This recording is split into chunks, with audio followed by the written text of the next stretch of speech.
warahmatullahi wabarakatuh. Selamat pagi anak-anak. Ustazah harap semuanya dalam keadaan sehat dan tetap semangat belajarnya.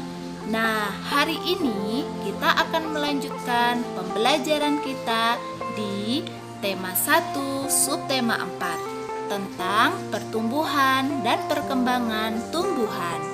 Nah, seperti biasa, sebelum memulai pelajaran, kita ucapkan basmalah bersama ya. Bismillahirrahmanirrahim. Oke, Ustazah minta kalian tetap fokus untuk menonton video ini sampai tuntas. Selamat belajar anak-anak Ustazah. A. Perkembangbiakan tumbuhan secara alami dan buatan. Ustazah jelaskan dulu ya.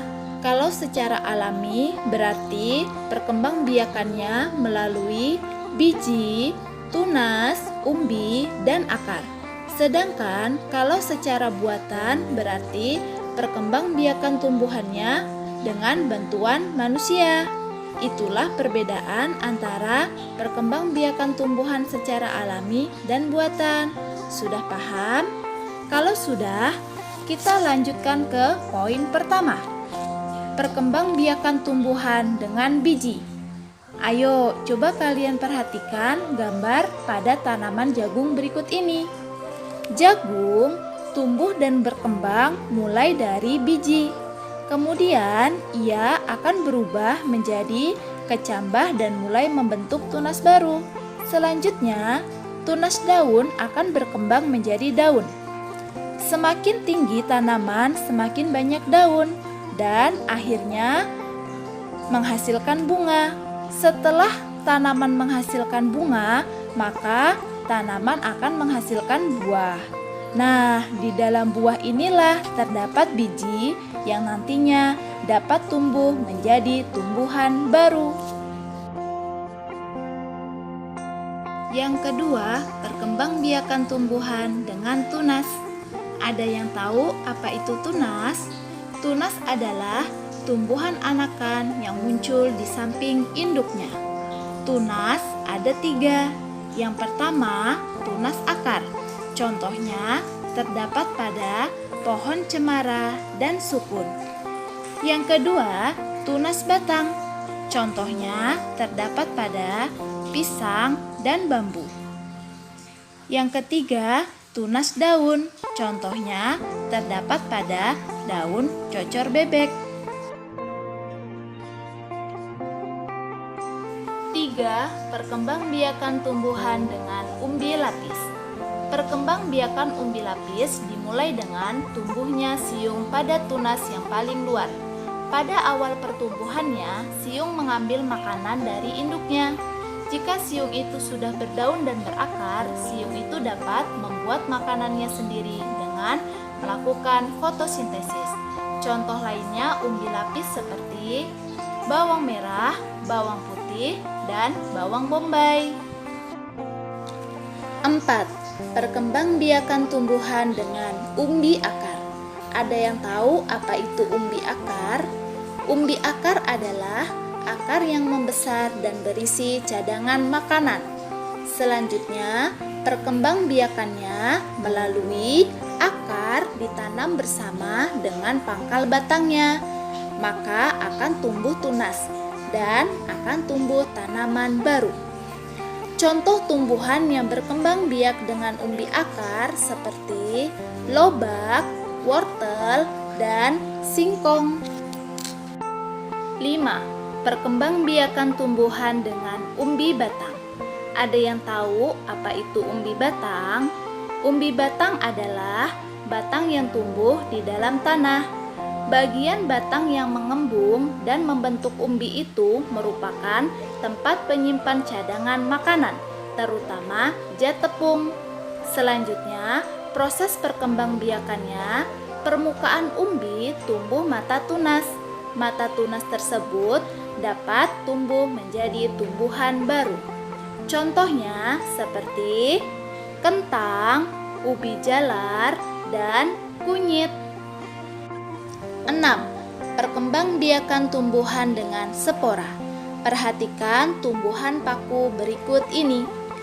Pada tumbuhan paku terdapat bintik-bintik hitam di bagian bawah daun. Bintik-bintik hitam itu disebut dengan kotak spora. Di dalam kotak spora terdapat spora. Nah, jika spora sudah matang, spora akan pecah dan spora akan berterbangan. Jika dia jatuh pada tempat yang sesuai, maka spora akan tumbuh menjadi tanaman baru. Ketujuh, perkembangbiakan tumbuhan dengan cara mencangkok. Cara mencangkok yang A, kupas kulit dan kambiumnya.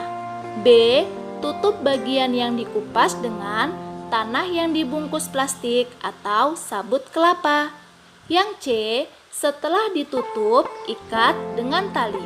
Yang D, siramilah bagian yang telah ditutup agar tetap lembab. Dan jika sudah tumbuh akar, cangkokan dapat dipotong dan siap ditanam. B. Kerajinan mozaik. Mozaik adalah seni dekoratif bidang dengan kepingan bahan keras berwarna yang disusun dan ditempelkan dengan perekat. Karya mozaik bisa diartikan dengan karya 2 dimensi ataupun karya 3 dimensi. Nah, di sini Ustazah mempunyai contoh kerajinan mozaik. Yang pertama dari pecahan kaca. Yang kedua dari pecahan keramik. Yang ketiga dari potongan kertas. Yang keempat dari potongan daun. Dan yang kelima dari potongan kayu. Nah, ini adalah contoh kerajinan karya mozaik. G. Pentingnya bekerja sama. Ada yang tahu apa itu kerjasama? Kerjasama adalah melakukan tindakan bersama orang lain. Orang yang melakukan kerjasama untuk mencapai tujuan bersama. Nah, kerjasama itu bisa kita lakukan di lingkungan rumah, sekolah, atau lingkungan masyarakat. Di sini, Ustazah mau menjelaskan beberapa contoh bentuk kerjasama di lingkungan rumah. Yang pertama, bekerja bakti membersihkan rumah. Misalnya, menyapu rumah dan halaman, mengelap kaca, meja, dan mengepel. Yang kedua, membantu ibu memasak di dapur dan mencuci piring. Yang ketiga, bekerja sama membersihkan taman.